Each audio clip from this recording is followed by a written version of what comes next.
Hello, this is Gunrunner Gomez, and welcome to the Gun Room. So today I'm happy to do a review on the HushTech Black 6, another fine product from HushTechSuppressors.com. The HushTech Black 6 comes in 5.56 and 7.62 sizes, diameter sizes for your choosing. And for me, of course, I chose the 5.56 because the AR-15 is my favorite platform, and the 5.56 is an all-around general purpose bullet for general purposing. This one's chambered in 5.56, and I got to run it through the paces on 4 firearms. So, like any other suppressor, right, it works. And how well it works, I'll show you that here shortly in the videos. I'm going to share some charts and graphs, so stand by. But let's talk about the dimensions. First and foremost, it's got 8 baffles inside. It's coated in a high-temp Cerakote coating for durability and finish. It's approximately 5.8 inches long, and the diameter is 1 5/8 thick. Weighs about 14 ounces, but that's going to depend on calibers. And the material that you're using is 17-4 steel. So let's take a brief moment to talk about how suppressors work and why would you use them. First and foremost, most of us seen them in the movies. You got the special operations operators, Navy SEALs, Delta, etc., and they look cool on a gun, and they're shooting, and you hear a diminishing of the noise. That's part of it, but by and large, most of us won't have to be in that situation. For the average civilian, hunting is really good. General use at ranges, and target practice in general as well.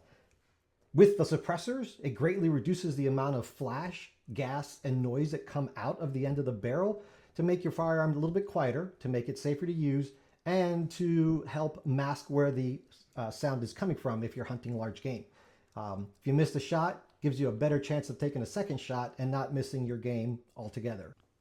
To conduct this test, I used 4 firearms, and they were all AR-15s, of course, and they were ranging from a 10.3 inch to a 14.5 inch, a standard 16 inch, and a 20 inch M16A4 clone. I figured that would give me a good range of small law enforcement and military, all the way up to the large size for target shooting or hunting. With that, I ran also 2 types of ammo. My baseline ammo was PMC Bronze 55 grain, which came in at 2,900 feet per second. And then Hornady Black 62 grain rounds that came in at 2,321 feet per second, to give us an idea of how much reduction there will be with just standard ammo versus ammo that's made to be shot out of a suppressor. This wide range of barrel lengths are what's most common in the market today, with of course the 16-inch barrel being the most common in use today, as it doesn't require a tax stamp or any other special license. So with that, the first unsuppressed round, right? So series of 5 rounds. If you've seen my other videos, I always shoot 5 rounds through them and take the average, and that's what will be reported here on the artifacts. Now comes the part of the video where I get to let my nerd side out. So as we move into the data part of the presentation, and remember, without data, you're just another guy with an opinion. You could see the chart that I've set up to show you the different sound levels and what they sound like to most of us, what most people can understand in their regular life.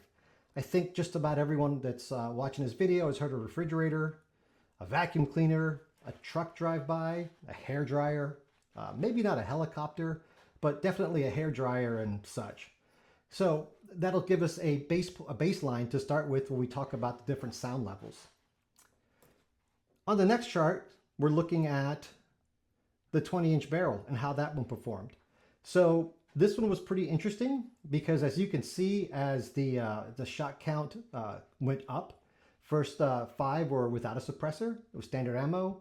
Second 5 were with a suppressor with standard ammo. And then the third round of 5 was with a suppressor with subsonic ammo.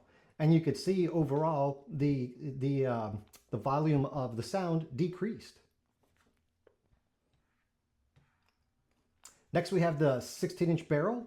Same results with the 16-inch barrel. First volley were the first 5 unsuppressed. The second 5 were suppressed again with standard ammo. And the third volley was suppressed with suppressed ammo. And again, the general trend of the chart shows a decrease in the volume of the sound. Now, when you get to the 14.5-inch barrel, the data is really kind of cool because when you look at the data, it's showing a very tight, consistent volume from the unsuppressed to the suppressed. So I don't know what it is about the 14.5-inch barrel that makes it do what it do, but it's kind of a cool looking chart, or graph rather, excuse me. Like every other one, it started off high, ended up low. Now there wasn't a big variance in the difference between the sound with the first iteration, the first volley of 5 unsuppressed with unsuppressed ammo, versus the last volley of 5 suppressed with suppressed ammo. So that was kind of interesting, but it's also the only one on the chart that overall had a really tight shot group, for lack of a better term. And then last but not least is my friend, the 10.3-inch barrel.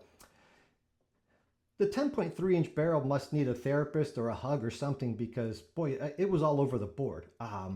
So the first volley with unsuppressed ammo and unsuppressed barrel started off at 92/6 and ended up at 90.3. So roughly a 2 decibel drop in sound. Now, when it went to the suppressed barrel with the unsuppressed ammo, that one was an anomaly that started off at 85.2 and ended in 94.1. Not sure if we had some hot rounds in there.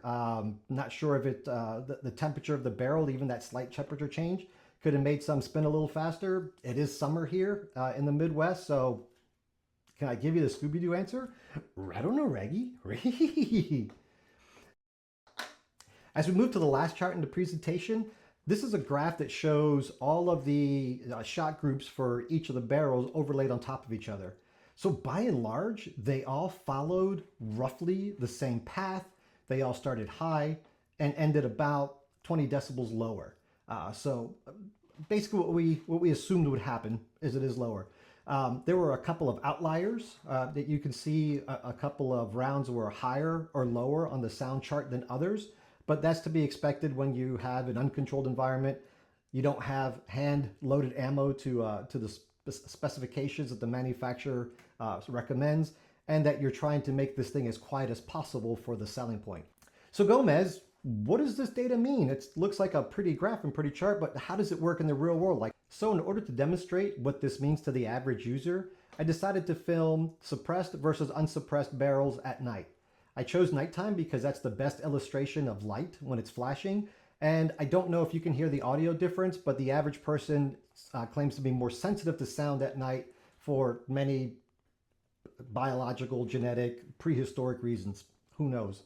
Our first video shows the 10.3-inch barreled rifle. Now, when you look at it suppressed,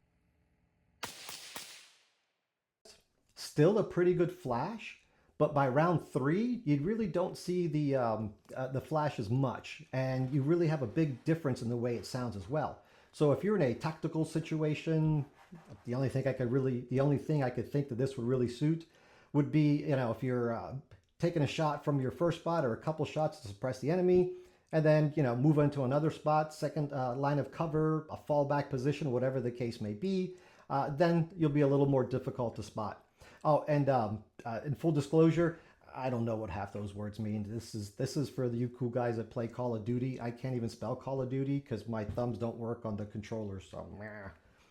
So next is the 14.5-inch barrel. Again, unsuppressed. Pretty much still the same. Big flash of light, big boom. When you get to the suppressed side, first round, smaller flash of light, smaller boom, and by the time you get to the third round, it's as if it's almost non-existent. Next is the 16-inch barreled AR-15. Again, the most common one that I run and probably most everyone else that's watching this video. As you can see, unsuppressed. Once I attached the suppressor to the end of the barrel, I was amazed on how well it's performed. As you can see, there is almost no flash coming out of the end of that suppressor. The sound is reduced. I'm not sure if you can tell on this video, but it is a lot quieter based on the data that we shared earlier. And yeah, I was shocked. I expected a little more flash, so big difference there. Last but not least, it's my personal favorite, the M16A4 style rifle. Great rifle, 20-inch barrel, traditionalist. So it's the way the round was meant to be shot. But again, nighttime, you're going to see a flash at the end of the barrel, unsuppressed. You're going to hear a loud crack, and the report of the round is going to tell you someone's shooting a gun. But once again, when you attach a suppressor to the end of the barrel, there's virtually no flash coming out of it. The sound is greatly reduced, and it just works really well. So again, another one that surprised me that it performed better than expected.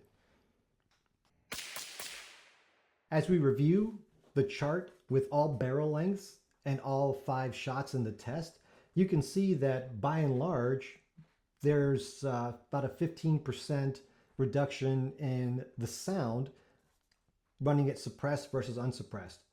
In the end, they were all in the 80 decibel range, which is safe enough to shoot without hearing protection. And it's a little more polite to, your neighbors. Speaking of neighbors, I want to apologize to my neighbors for the nighttime shooting that was unexpected, of course.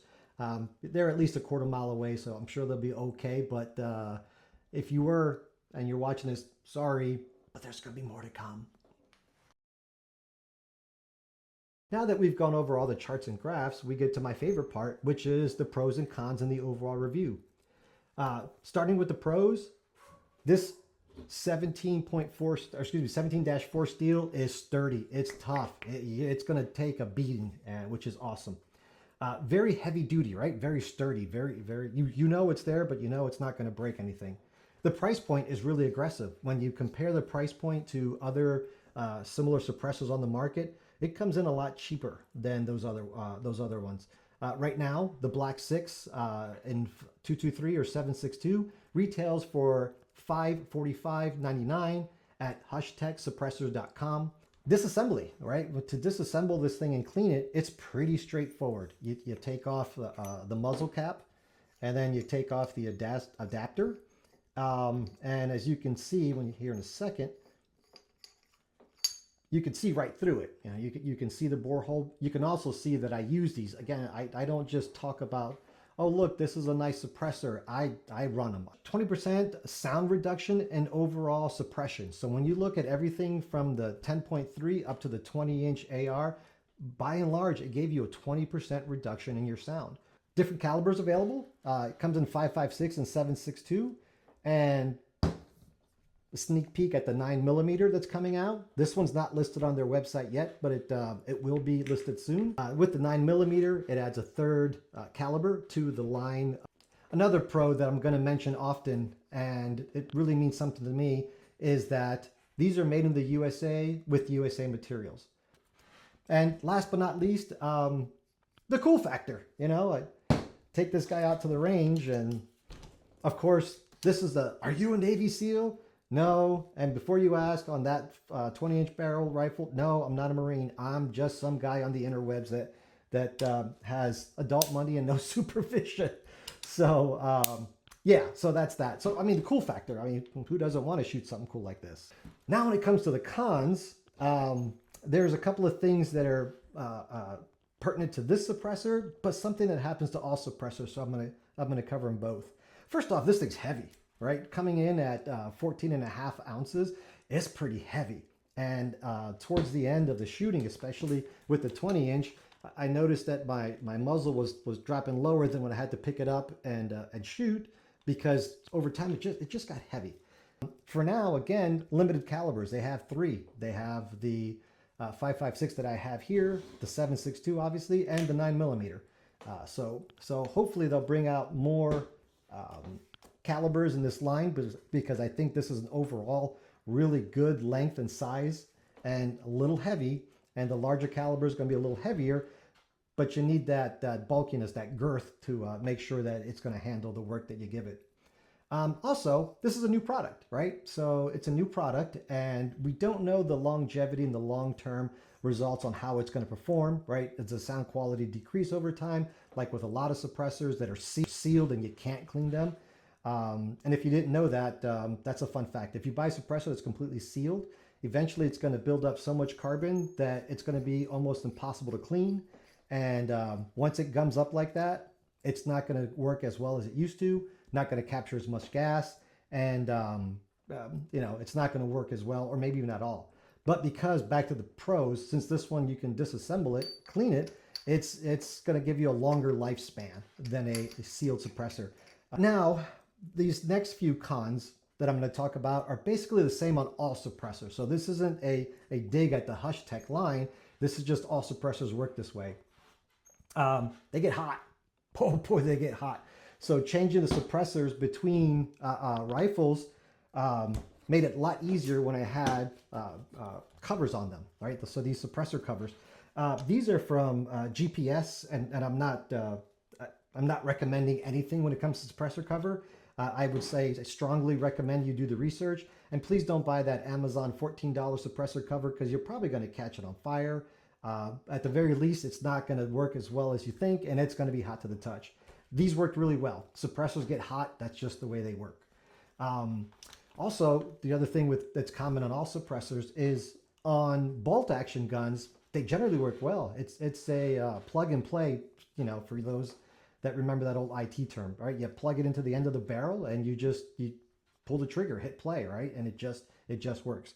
With some of these semi-auto guns, you'll see that they need some tuning to work right. And then last but not least, the bulkiness of the rifle and the weight, right? I took this thing from a 10.3-inch barrel, which was pretty short.